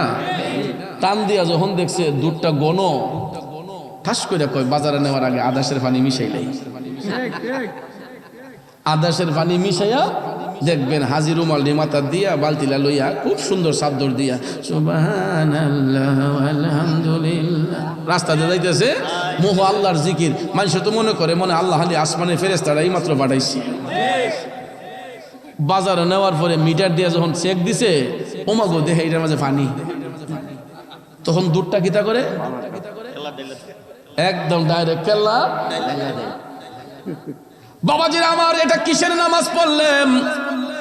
আমার আল্লাহ তো বলছে ইন্নাস সালাতা তানহা আনিল ফাহশাই ওয়াল মুনকার, নামাজ আল্লাহর বান্দাদেরকে অশ্লীল কাজ থেকে, খারাপ কাজ থেকে মুক্ত করে। চাচা, আপনি তো নামাজ পড়া অশ্লীল কাজে যুক্ত হইয়া আরেকটা মানুষের দিলের মধ্যে আঘাত দিলেন। আদাসের দুধের মধ্যে, একশের দুধের মধ্যে আদাসের পানি মিশাইয়া আপনি মনে করছেন 40 টাকা লাভ হইয়া গেছে, কিন্তু বাজান এই 40 টাকা 50 টাকা লাভের জন্য আপনি তো আপনার ইমানদারে নষ্ট করলেন, নিজের ইমানও নষ্ট করছেন, আরেকজনের দিলের মধ্যে আঘাত দিছেন। এই জন্য কবি বলছে, আরে মন ভাঙ্গে না মসজিদে ভাঙ্গে, ভাঙ্গে আমার আল্লাহর ঘর, ভাঙ্গে আমার আল্লাহর ঘর, মন মন্দিরে আল্লাহর বাড়ি, ব্যথা দিস না তার ভিতর, ঠিক কিনা কর? এ আব্দুল্লাহপুরের বাবাজিরা, নামাজ কাজা হইছে, রোজা কাজা হইছে, দুইটা চোখের পানি সাইরা আল্লাহর কাছে তওবা করলে আল্লাহ বান্দারে ক্ষমা দিবে। কিন্তু বান্দা যখন বান্দার মনে কষ্ট দিবে, ওই বান্দা যতক্ষণ ক্ষমা না দিব, আমার আল্লাহ কয় আমিও তারে ক্ষমা দেই না। এই জন্য বাজান, নামাজ খুব সাধারণ কোনো এবাদত না, নামাজ গুরুত্বপূর্ণ একটা এবাদত, যেই এবাদতের মাধ্যমে বান্দার সাথে মৌলার সাথে বান্দার একটা প্রেমের কালেকশন ফিট হয়। নামাজে দাঁড়াইলে দেখা হয় কার সাথে? কথা হয় কার সাথে? আজও পর্যন্ত আমরা কি আল্লাহর সাথে দেখা করতে পারছি? নামাজে দাঁড়াইছে, সেজদা দিমু আল্লাহরে, মন গেছে গা শাসটলে, সেজদা দিমু আল্লাহরে, মন চলে গেছে খেলার মাঠে, সেজদা দিমু আল্লাহরে, মন চলে গেছে পকেটের মোবাইলে, ঠিক নিও বাজান? নামাজের বাজে হারিয়া সাইনা মোবাইলটি যখন বাজে উঠে, আরে বাবারে সারা মসজিদ গরম হয়ে যাবে। এরপরে দেখবেন নামাজও হারে দেখতেছে কেটা ফোন দিছে, দেখকে আবার টিপ দিয়া বন্ধ কইরা, বন্ধ করলে তো শব্দ হয়, সাইনা মোবাইলটি বন্ধ করছে যখন, তখন গুড় গুড় শব্দ হইতেছে। এরপরে দেখবেন টিপ টাপ দিয়া বন্ধ কইরা আবার, এটা কি নামাজ নাকি দুকাবাজি? এরকম নামাজ পড়লে আল্লাহ সন্তুষ্ট হবে না। নামাজ নামাজের মতো পড়তে হবে, যেই নামাজের মধ্যে কোনো রিয়া থাকবে না, ফখর থাকবে না, হিংসা থাকবে না। কারণ বাজান, লোক দেখানো ইবাদতকারীকে আমার আল্লাহ জাহান্নামের নিকৃষ্ট জায়গার মধ্যে পাঠাইব। ওই জায়গাটার নাম হবে জুব্বুল হুজন। জাহান্নামে এর চাইতে আর কোনো খারাপ জায়গা নাই। দুজকি মানুষের শরীরের পচা পুইসগুলো একটা জায়গা দিয়ে গিয়ে ডাম্পিং হয়, আর ওই জায়গাটার নাম হচ্ছে জুব্বুল হুজন। যারা মানুষকে দেখাইবার জন্য ইবাদত করে, তাদেরকে এই জুব্বুল হুজনে নিয়ে দুজকি মানুষদের শরীরের পুজগুলা খাবার পণ্য দেওয়া হয়। জোরে কোন নাউজুবিল্লাহ। কারণ ইবাদত করব একমাত্র কারে খুশির জন্য, কার সন্তুষ্টির জন্য। এই জন্য বাজান ওয়াইসাল কারণে লোকালয়ের অন্তরালে মানুষ যাতে ডিস্টার্ব না করে, রিয়া মুক্ত হইয়া ফখর মুক্ত হইয়া তিনি জংলার ভিতরে গিয়া আমার মৌলারে সিজদার মাধ্যমে খুশি করে। দেখতেছেন হযরত উমর মৌলা আলী পাগলা জংলার ভিতরে নামাজ পড়তেছে, আল্লাহকে সিজদা করতেছে। সালামটা ফিরানোর পরে পিছন থেকে নামাজ শেষ করার পরে পিছন থেকে হযরতে উমর পাগলাকে লক্ষ্য করে সালাম দিলেন, আসসালামু আলাইকুম ওয়া রাহমাতুল্লাহি ওয়া বারাকাতুহু। ওয়াইসাল কারণী চমকে উঠছে, কিরে এই জংলার ভিতরে তো কোনো মানুষ ঢুকে না, আমার মতো কোন পাগল আবার ঢুকলো। পিছন দিকে তাকায়া দেখে নূরান্বিত চেহারার অধিকারী দুইজন আল্লাহর মেহবুব বান্দা ওয়াইসাল কারণীকে সালাম দিয়েছে। তখনও তারা কেউ কাউকে চিনতেছেন না। তখন ভাইয়ার আমার সালাম দেবার পরে হযরত উমর হাইটা হাইটা কাছে গিয়া বললেন, ভাই কিছু না মনে না করলে আপনার নামটা একটু জানতে পারি? তখন পাগলা কয়, আমি আল্লাহর বান্দা। কি কয়? জিজ্ঞাসেন আপনার নাম কি? কয় আমি আল্লাহর বান্দা। হযরত উমর হাসি দিয়ে বললেন, আমরাও তো আল্লাহর বান্দা, বলুন না আপনার নামটা কি? তখন কয় আমি এমন একজন নবীর উম্মত যিনি রাহমাতাল লিল আলামিন। হযরত উমরের মনে পড়ে গেল, আমার নবী তো বলেছিলেন এত সহজে সে তার নাম পরিচয় বলবে না। তাইলে তো পাগলারে পাইছি জায়গা মতনই। হঠাৎ করে তাকাইয়া দেখতেছেন আমার নবী যে মদিনা শরীফ থেকে বলে দিয়েছিলেন তার ডান হাতটা মুঠ করা থাকবে, সত্যি সত্যি দেখা যায় ওয়াইসাল কারণীর ডান হাতটা মুঠ করা। নবীর কথা সত্য না মিথ্যা? বাইরে নবীর এশকের পাগল যিনি, তার সিনায় এলেমের খনি। নবীর এশকের পাগল যিনি, তার সিনায় এলেমের খনি। আরে ঘরে বসে দেখতে পারে সোনার মদিনা, এলেমের শহর গো নবী শাহে মদিনা। কুরআন হাদিস পড়লেই শুধু আলেম তো হয় না, নবীর প্রেমে মজনু যারা তারাই মাওলানা। ঠিক কিনা বলে? ওরে কে বলে রে আমার নবী গায়েবে জানে না, এলেমের শহর গো নবী শাহে মদিনা। ও বন্ধু, মদিনা শরীফ থেকে করণ দেশের খবর আমার নবীর কাছে আছে না নাই? শুধু করণ দেশ কেন, পৃথিবীর এমন কোন জায়গা নাই, আল্লাহর সৃষ্টি জগতে এমন কোন জায়গা নাই যে যেই জায়গার খবর আমার নবীর কাছে নাই। কারণ নবী যেহেতু রাহমাতাল লিল আলামিন, সর্ব জায়গার খবর আমার নবীর কাছে আছে। এই জন্য আশেক কয়, প্রেমিক কয়, নবী নবী কইরা আমার মরণ যেন হয় গো। নবী নবী কইরা আমার মরণ যেন হয়।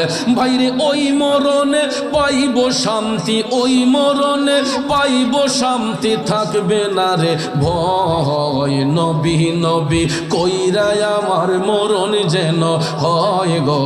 নবী নবী কইরা আমার মরণ যেন হয়।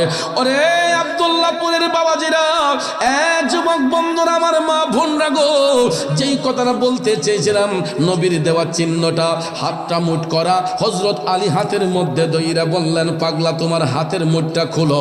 খোলার সাথে সাথে দেখা যায় আমার দয়াল নবী যেই চিহ্নের কথা বলেছিলেন ওই সাদা চিহ্নটা পাগলার হাতে দেখা যায়।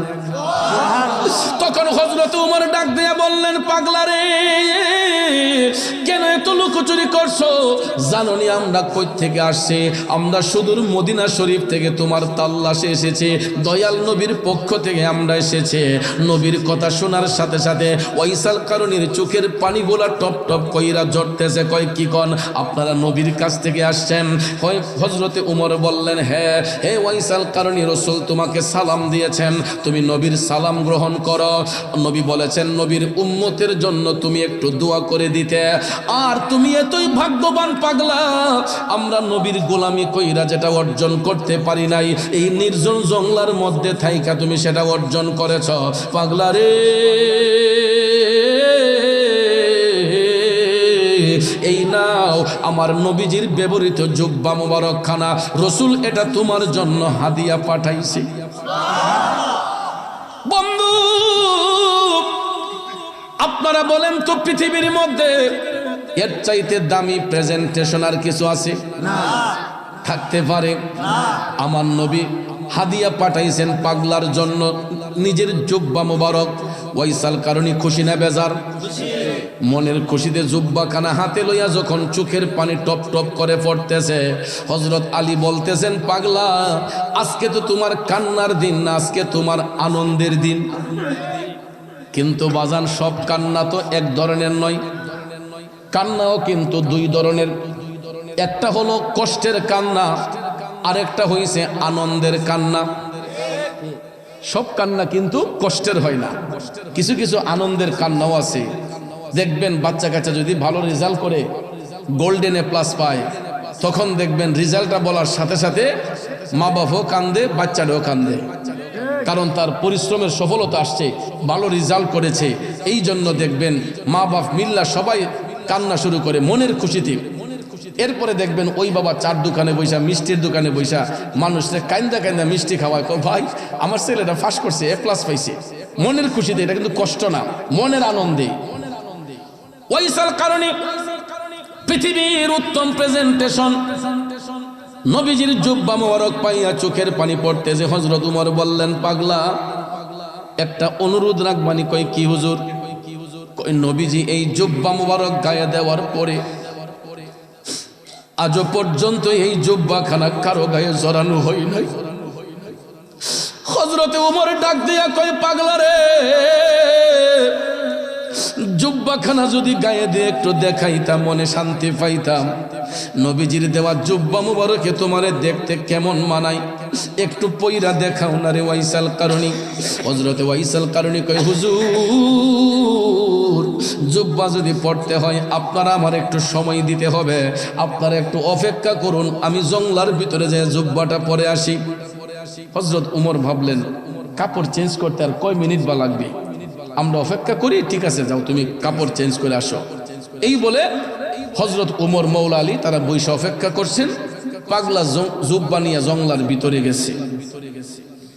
জুব্বা পরার জন্য ভিতরে যাইয়া কি এর জুব্বা পরবো, ওয়াইসাল কারণী সিজদার মধ্যে পইরা আমার আল্লাহরে ডাক দিয়া বলতেছে, আল্লাহ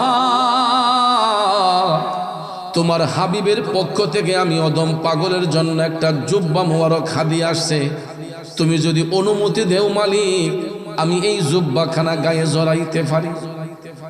সুবহানাল্লাহ। জুব্বা দিছেন নবীজি পরার জন্য, ওয়াইসাল কারণে অনুমতি চায় কার কাছে? এ বন্ধু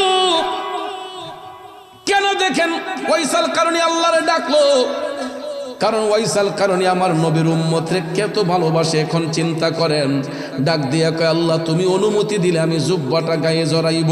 কিছুক্ষণ পরে দেখা যায় অদৃশ্য থেকে গায়েব থেকে একটা আওয়াজ আসলো, পাগলা তোমাকে জুব্বা পরার অনুমতি প্রদান করা হইল। এখন পড়তে অসুবিধা আছে? ওয়াইসাল কারণী কয়, আল্লাহ তুমি অনুমতি দিয়েছো, কিন্তু আমি পাগলা সিজদাও উঠাইব না, এই জুব্বাও পরব না। এ পাগল, তুই অনুমতি চাইলে জুব্বা পরার জন্য তোকে দেওয়া হলো, এখন অনুমতি পাইয়া বলো জুব্বা পরবি না কেন রে পাগলা? জুব্বা পরবি না কেন? ওয়াইসাল কারণী সিজদার মধ্যেই পইরা আছে, ডাক দিয়া কয়, আল্লাহ আমি একা কেমনে এই জুব্বাটা আমার গায়ের মধ্যে জড়াই? এই জুব্বা পাওয়ার জন্য তোমার হাবিব নবী মুস্তাফার কত উম্মতরা দেওয়ানা ছিল, তাদেরকে বাদ দিয়া আমি কেমনে একা জুব্বাটা আমার গায়ের মধ্যে জড়াই? হে আল্লাহ, তবে আমি জুব্বা পড়তে পারি একটা শর্তে, যদি তুমি তোমার হাবিব নবী মুস্তাফার গুনাহগার উম্মতের গুনাহ মাফ করো। ও ওরে প্রেম সেল মারিল কলিজায় ওয়াসকুরুনি পাগলায় প্রেম সেল মারিল কলিজায় সর্বঙ্গে বিষে দৌড়ে ঔষধে না কারি করে আরে দেখলো কত ডাক্তার আর রোজায় ওয়াসকুরুনি পাগলায় প্রেম সেল মারিল কলিজায় কষ্ট হচ্ছে আমার বাবাজিরা ওইসাল কারণে আমার আল্লাহরে ডাক দিয়া কয় আল্লাহ জুব্বা পড়তে পারবো যদি তুমি তোমার হাবিব নবী মুস্তাফার গুনাহগার উম্মতের গুনাহ মাফ করো আমার আল্লাহ চিন্তা করলেন আসলে তো পাগলা আমার হাবিবের উম্মতরে ভালোবাসে তখন আল্লাহ তাআলা গায়েব থেকে আওয়াজ পাঠাইলেন পাগলা যা এত অনয় বিনয় করে যেহেতু বলছস যা তোর উসিলায় আমি আমার হাবিব নবী মুস্তাফার কয়েক হাজার উম্মতের গুনাহ মাফ করলাম ওয়াসকুরুনি পাগলা কয় বাকিরা দোষ করছে কি কয়েক হাজার মাফ করলে বাকিরা দোষ করছে কি সিজদাও উঠাইব না জুব্বাও পরব না যদি হাবিব নবী মুস্তাফার গুনাহগার উম্মতের গুনাহ মাফ না করো এখন দ্বিতীয় উত্তরে আল্লাহ তাআলা খবর পাঠাইলো পাগলারে আমার হাবিবের দেওয়া জুব্বা মুবারকে যতগুলা সুতা আছে সুতার উপরে যতগুলা লোমের আঁশ রয়েছে এর চাইতে 3-4 গুণ বেশি ক্ষমা করে দিলাম ওয়াসকুরুনি কয় তাও মানি না সুবহানাল্লাহ করলাম প্রেম কি ধন লোকে বলে চিনে না কুলের ছেলে যদি তারে কেহ না শিখায় মালিক তো আমার প্রেম শিখায়া কোন দোষে যাবে সারিয়া আরে প্রেম ফাঁসি লটকায়া গলায় ওয়াসকুরুনি পাগলায় প্রেম সেল মারিল কলিজায় এ বন্ধুরা আমার বাবাজিরা পাগলা কয় যতক্ষণ তোমার হাবিব নবী মুস্তাফার সমস্ত উম্মতের গুনাহ মাফ না করবা আমি পাগলা সিজদা উঠাইব না জুব্বাও গায়ে জড়াইব না বন্ধুরে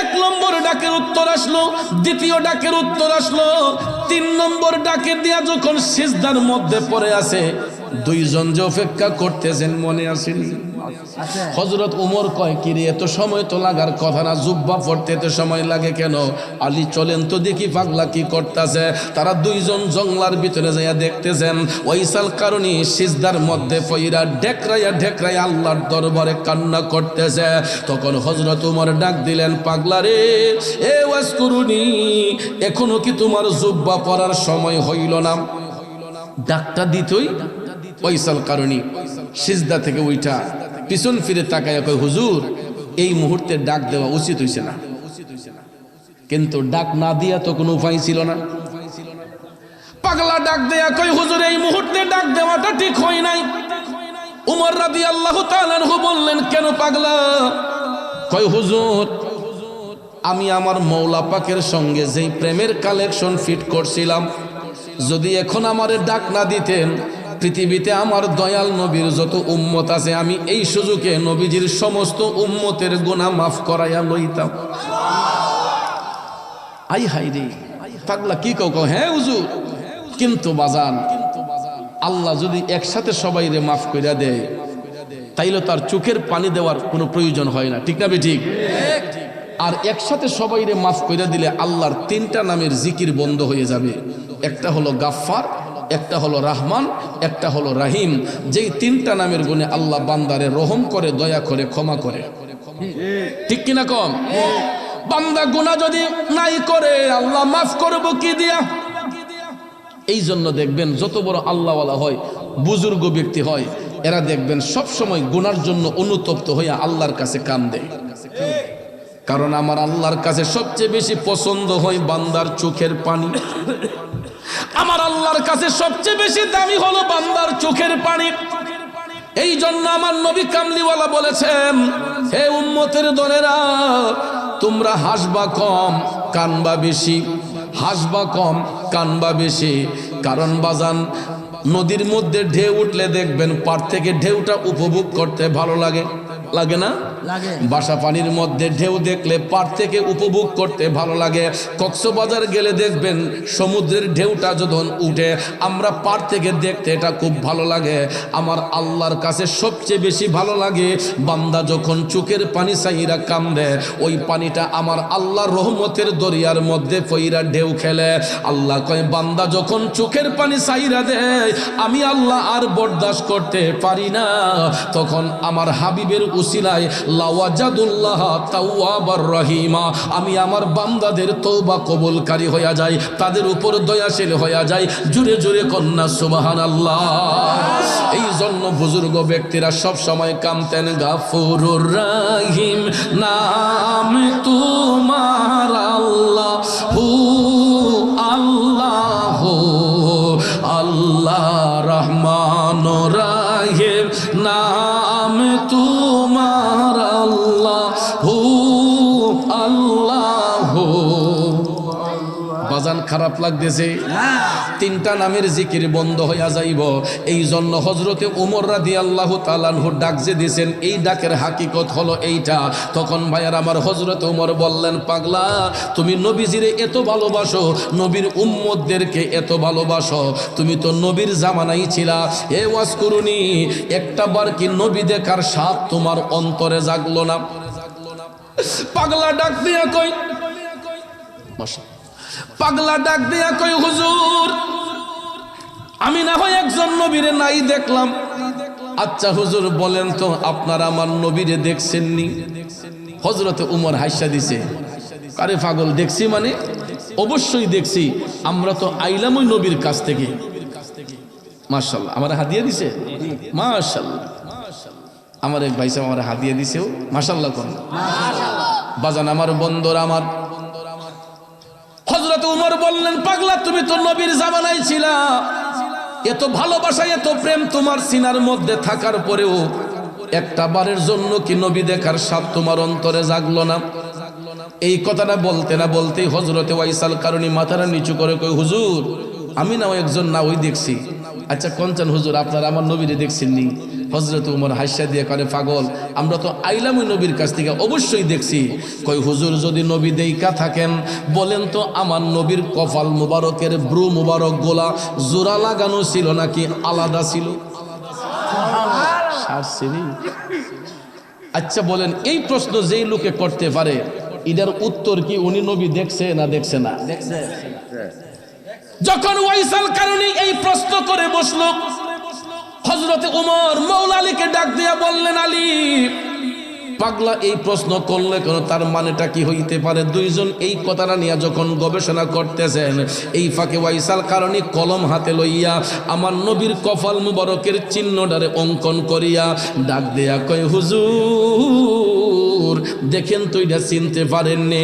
হযরতে উমর হযরতে আলী ডাক দিয়া কয়, এ পাগল এ তো দেখছি আমার নবীর কপাল মুবারক।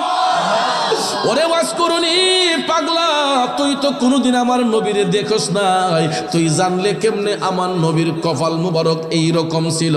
ওয়াইসাল কারণী তখন ডাক দেয়া কয়, হুজুর নবী দেখার জন্য মদিনা শরীফ যাওয়া লাগে না।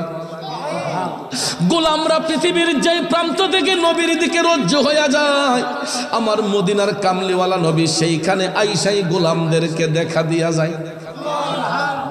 এই আব্দুল্লাহপুরের যত মানুষ আছে সবার পক্ষে কি মদিনা যাওয়া সম্ভব না? মদিনার কামলিওয়ালা নবী আসা সম্ভব নেই, আমার নবীর আসা সম্ভব। শুধু আব্দুল্লাহপুর কেন, পৃথিবীর এমন কোনো জায়গা নাই যে যেখানে নবীর যাওয়া অসম্ভব। সর্ব জায়গায় আমার নবী যাওয়া সম্ভব, ঠিক কিনা কম? বন্ধুরা আমার বাবাজিরা, এরপরে হযরত আলী বললেন, পাগলা তোমার সব কথা মানলাম, তারপরও তো তুমি নবীর জামানায় ছিলা, একটা বারের জন্য তো তুমি যাইতে পারতাম।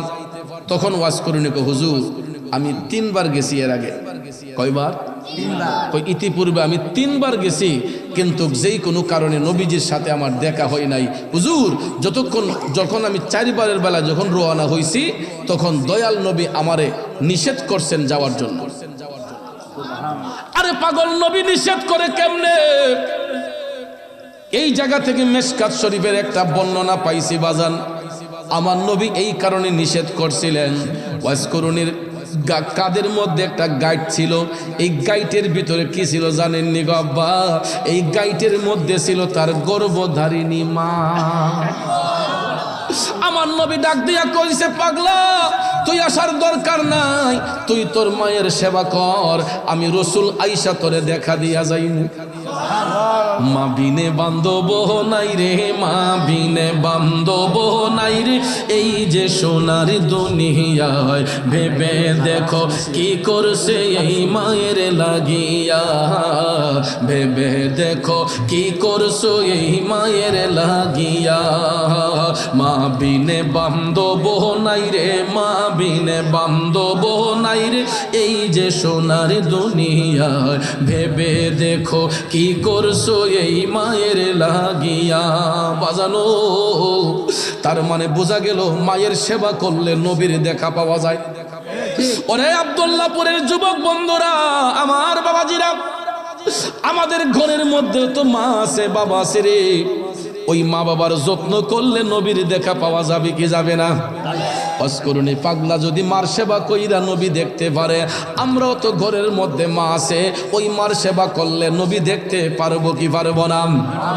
পায়ে হাত ধরে বলবো যুবক, যদি ঘরের মধ্যে মা থাকে, বাবা থাকে, কোনোদিন ওই মা বাবার দিলের মধ্যে আঘাত দিও না, কোনোদিন ওই মা বাবার মনে কষ্ট দিও না। কারণ বাবাকে তোমরা জানিও কাবা, মদিনা জানিও মাকে, বাঁচিয়া যদি গো থাকে ও তোমরা করিও ভাই বন্ধুগণ মাতা পিতার খেদমত, করিও নবীর উম্মত, করিও নবীর উম্মত। বন্ধুরে বন্ধু, যার ঘরে বাবা নাই সে জানে বাবার কি প্রয়োজন, যার ঘরে মা নাই সে জানে মার কি বেদন। আমি মুরাদ চৌধুরী বাবা হারায়া এখন হারে হারে টের পাইতেছি মাথার উপর থেকে কত বড় একটা ছায়া চলে গেছে। 1 বছর নয়, 2 বছর নয়, 27টা বছরের উপরে এই জবানটা দিয়া বাবা ডাক বন্ধ হইয়া গেছে। আমার বিশ্বাস আমার মতো অনেক বাবাহারা এতিম এই জান্নাতের বাগানে আছে। 27 বছরের উপরে বাবা ডাকতে পারি না। আপনাদের দোয়ার বরকতে আমাদের সম্পদের অভাব নাই, বাড়ি গাড়ির অভাব নাই, টাকা পয়সার অভাব নাই। আমরা 6টা ভাই বোন, মৃত্যুর আগের দিন পর্যন্ত আমাদের একটা অভাব, এই জবান দিয়ে আমরা বাবা ডাকতে পারি না। 27 বছর আগে বাবা হারাইলাম, যেই বয়সে বাবা হারাইছি রে, আমি আমার বাবার জানাজার নামাজটাও পড়াইতে পারি না। আমার মনে যে কত কষ্ট। বর্তমানে আমার কত মুরিদ সন্তান মারা গেলে লাশ নিয়ে ঘন্টার পর ঘন্টা আমার জন্য অপেক্ষা করে। বাংলাদেশের এক প্রান্ত থেকে আরেক প্রান্ত যদি আমার মুরিদ মারা যায়, ওসিয়ত কইরা রাখে, কয় আমার হুজুর না আইলে আমার জানাজা দিও না, আমার পিসা হুজুর না আইলে আমার কাফন দাফন কইরো না। আমি গত 2-3 সপ্তাহ আগেও নবীনগর উপজেলায় একটা জানাজার মাঠে যাইতে 20 মিনিট দেরি হইয়া গেছে। যাইয়া দেখি সমস্ত মুসল্লিরা জানাজার মাঠে আমার জন্য অপেক্ষায় পৌঁছায় আছে। এই রকম শত শত মানুষের জানাজার নামাজ আমি মুরাদ চৌধুরী এখন পড়াই, কিন্তু যেই বয়সে বাবা হারাইছি বাবার জানাজার নামাজটা পড়াইতে পারি না। আমি আমার মারে নিয়ে সারা দেশ গর্ব করি। আমার মা এখনো রাত 1টা 2টা 3টা পর্যন্ত জায়গা থাকে। একটা দিন যদি টেলিফোন না দেই মার মনটা ছটফট করে। আজকেও তো সন্ধ্যার পরে আম্মা ফোন দেয়া কয়, ফুত মনটার মধ্যে কেমন একটা ছটফট করতেছে, গতকাল দিয়ে ফুত টেলিফোন দিছ না, গতকালকে দিকে খবর নিলা না।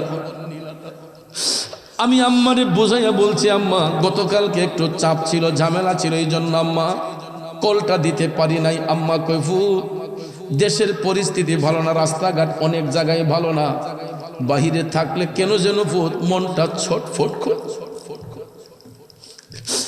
ছেলে যদি কোথাও যায় মার মনে শান্তি নাই, কখন আসবে জাদু ফিরিয়া। বন্ধুরে, এক রাত নয়, 2 রাত নয়, আমি প্রায় রাত্রে দেখি আমার আম্মা আমার মোবাইলে রিংটোন বাজাইয়া কই ফুত এখন কই আসো। আমি ডাক দিয়া কই আম্মা এত রাত হয়ে গেছে এখনো কি ঘুমের ঘরে যান নাই? কই ফুত তোমরা বাহিরে থাকলে কেন যেন ফুত চোখটা বন্ধ করতে পারি না। এ আব্দুল্লাহপুরের ভাইয়েরা বাবারা, শুধু আমার মা কেন, সমাজের প্রত্যেকটা সন্তানের মা, তার বাচ্চা যদি মায়ের চোখের আড়ালে থাকে, একটা মাও ঠিক মতো খায় না, ঠিক মতো ঘুমায় না, ঠিক কিনা বলেন? ওই বাচ্চাটারে মানুষ করতে গিয়া মা বাবার যে কতটুক পরিশ্রম হয়েছে, একমাত্র যেই বাবা সন্তান জন্ম দিয়েছে, যেই মা গর্ভে সন্তান নিয়েছে, ওই মা ওই বাবাটাই বুঝতে পারে। এই মাঘ মাসে শীতের মধ্যে বাচ্চা যখন মায়ের কোলে প্রস্রাব করে, পায়খানা করে, অন্য জনের নাকে দুর্গন্ধ লাগে, ধমক মারে, বকা মারে, কিন্তু মাঘ মাসে শীতের মধ্যে বাচ্চা যদি বিছানায় প্রস্রাব করে, পায়খানা করে, দেখবেন মা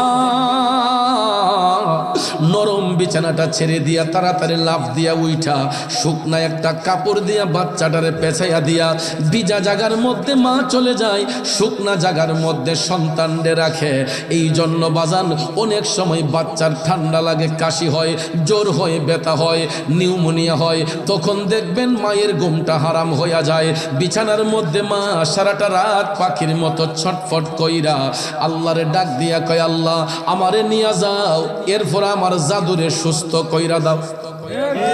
হাতে পায়ে তেল মাইখা মাই দিল শক্ত করি, প্রসাব পায়খানা আমি মায়ের কোলে করি, তবু না মারা হইল ভিজলো গুয়ে মুতে, আমারে শুকনায় রাখিয়া মাই থাকে ভিজাতে। আরে বয়স হইলে দেখি চায়া আমার মাই রইছে বিছানায় বহিয়া রে, বলে আমায় আল্লাহ যাও গো লয়া সন্তানের নিও না, দুঃখের দরদি আমার জনম দুঃখী মা, মাগো গর্ভধারিণী মা, জনম দুঃখিনী মা, দুঃখের দরদি আমার জনম দুঃখী মা।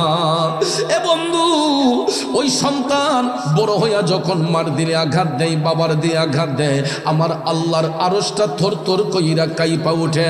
এই জন্য আব্দুল্লাহপুরের যুবকদের পায়ে হাত ধইরা বলবো রে, কোনদিন ওই বাবারে ধমক দিবা না, মারে ধমক দিবা না, কারণ মা বাবা কোন সন্তানকে অন্তর থেকে বদ্ধা করে না। এরপরও আমার নবী বলছেন, মা বাবার মনের মধ্যে যেই কষ্টটা আসে, এই কষ্টটা আমার আল্লাহর আরশে যাইয়া আল্লাহর আরশটা তখন থরথর কইরা কাইপা উঠে। এই জন্য যুবক পায়ে হাত ধরে বলবো, মা বাবার মনে কষ্ট দিবা না।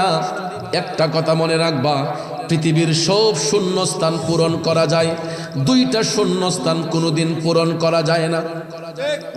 সব শূন্যস্থান পূরণ করা যায়, 2টা শূন্যস্থান পূরণ করা যায় না। স্ত্রী হারাইলে স্ত্রী পাওয়া যায়, ভাই হারাইলে আরেকটা বাইরে বাই কইয়া ডাকা যায়, বোন হারাইলে আরেকটা বোনরে বোন কইয়া ডাকা যায়, কিন্তু মা বাবা হারাইলে এই 2টা আসনে অন্য কোনো নারী পুরুষকে বসাইলে নিজের মা বাবার মতো শান্তি পাওয়া যাবে। এই জন্য পায়ে হাত ধরে বলবো, মা বাবার মনে কষ্ট দেওয়া যাবে না। যদিও দিয়ে থাকেন, এই যে লাইলাতুল বরাত রজনীর সামনে, শবে বরাত আমাদের সামনে, এর আগেই বাবার পায়ে দইরা মাপ চাইবেন, মায়ের পায়ে দইরা মাপ চাইবেন। লজ্জা আছে? শরম আছে? যুবক ভাইরা, যদি মা বাবা গরত বাইচা থাকে, কোনো কারণে কষ্ট দিয়ে থাকেন, আজকের মাহফিল থেকে বাড়িতে যায়া বাবার পায়ে ধইরা, মার পায়ে ধইরা মাপ চাইবেন যে আম্মা, আব্বা, মুরাদ চৌধুরী হুজুর বলছে আমরা তোমার পায়ে ধইরা মাপ চাওয়ার জন্য, তোমার পায়ে ধইরা মাপ চাইলে তোমার মনে যাতে কোনো কষ্ট না থাকে, আব্বা আমারে মাফ করে দাও। এই কথা বললে কি কোনো শরম আছে? আমি পাপী জবানে বললাম, দেখবেন আপনার বাবার দিল যতই কঠিন হোক, মার দিল যতই কঠিন হোক, বাচ্চা গিয়া যখন মা বাপের ফাও ধরে লাই, যাব্বা আমি ভুল করছি আমারে মাফ করে দেন, দেখবেন বাপে ফুতের আঞ্জাদা দইরা আউমাউ করে কান্না শুরু করবে। কারণ সন্তানের জন্য মা বাবার দিল কোনোদিন পাষাণ হয় না।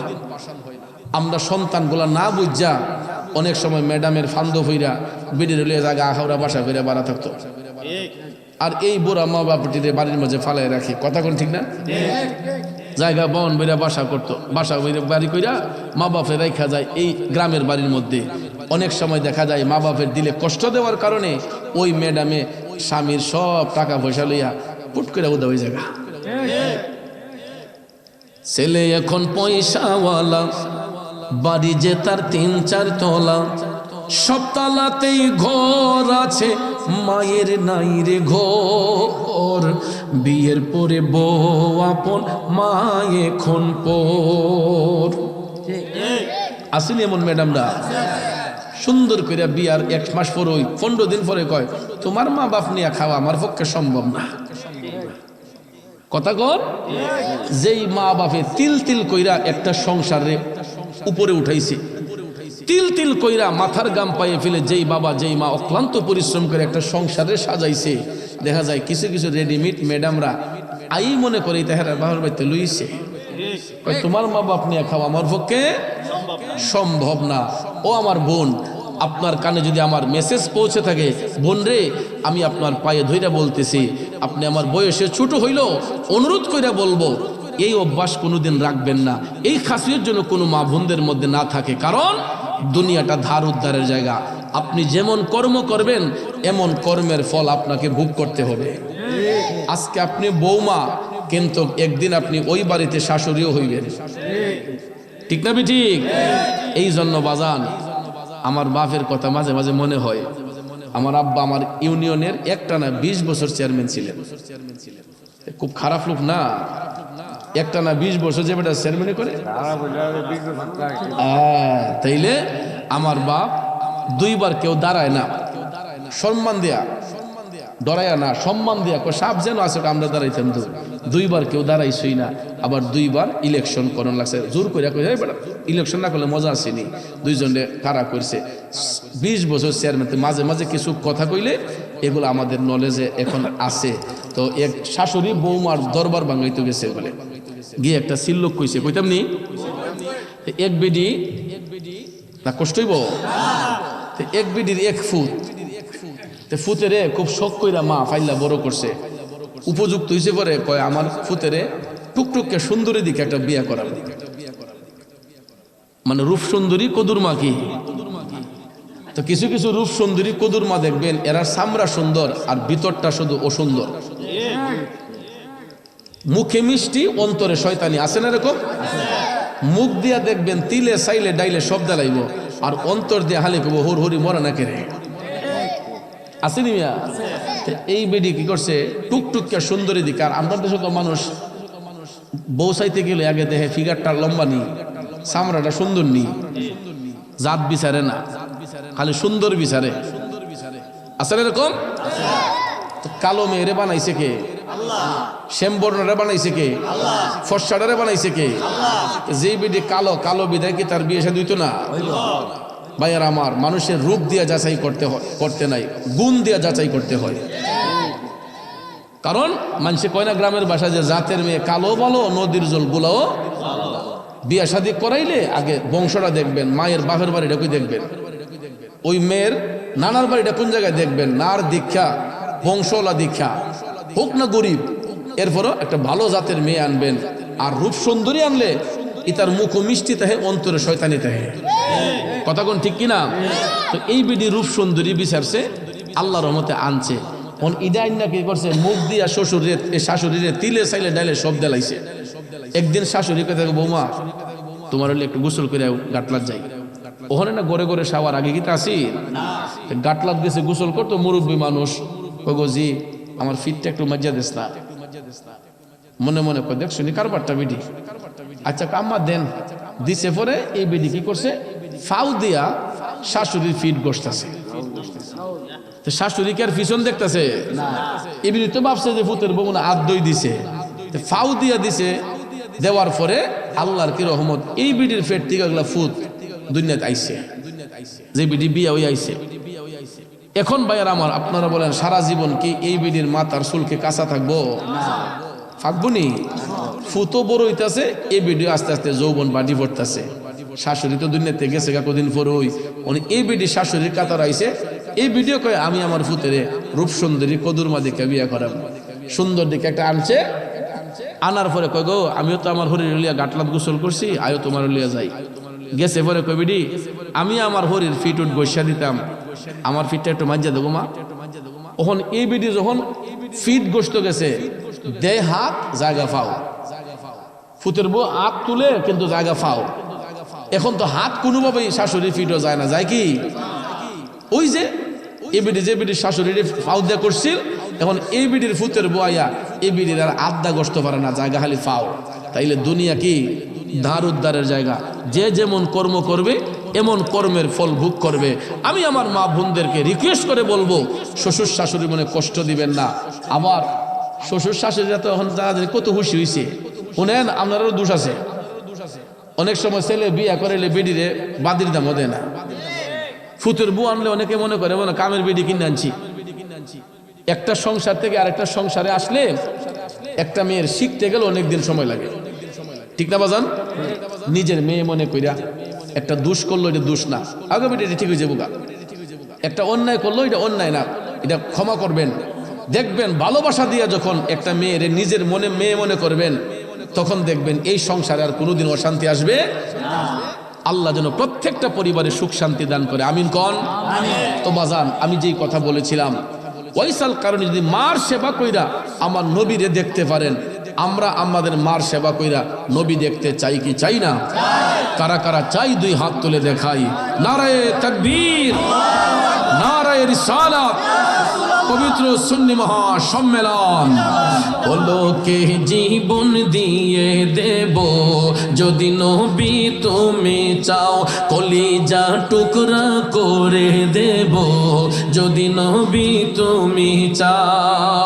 ও গোয়ারি যে জানাই এই অদমের একবার দেখা দাও, হাবিবি ইয়া রাসূলুল্লাহ, হাবিবি ইয়া হাবিবাল্লাহ, হাবিবি ইয়া রাসূলুল্লাহ, হাবিবি ইয়া হাবিবাল্লাহ। সকলে বলি মারহাবা।